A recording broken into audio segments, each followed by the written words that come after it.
না, তো তাড়াতাড়ি করে নি, করে আমাকে একটু ছাকটা বেঁধে দেখাতে হবে, করতে হবে।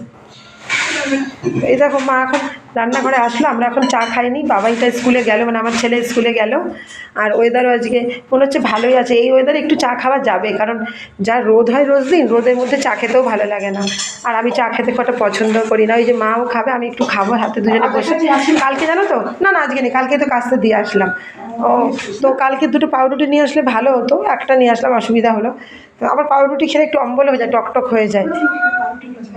আমি না আলুগুলোকে কাটলাম, ভাবলাম পরোটার সাথে ভেজে দেবো। হ্যাঁ, না আমি আলুটা ভেজে নিই, তাহলে তুমি দুটো পরোটা করবে, আমরা খেয়ে নেবো বসে বসে। তো দেখো কী রান্না করবো, দেখা যাক।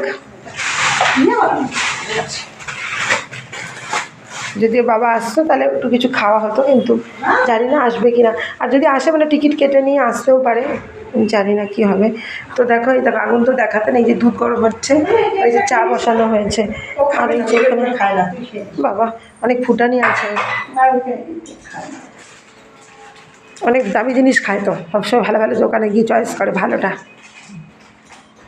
তো দেখছো আমার ছেলে আবার যেমন তেমন জিনিস খায় না, ভালো ভালো কেক, কালকে একটা কেক নিয়ে এসেছি, তো ওই কেকটা বলে ও খায় না, মা বলছে। তা আমি বললাম কি ও একটু দামি দামি জিনিস খায়, তো বাটার দিয়ে পাউরুটি থাকলে খাবো একটু, ভালো করে পুড়িয়ে করতে হবে ওটাকে, কাঁচা কাঁচা থাকলে শরীর খারাপ করবে।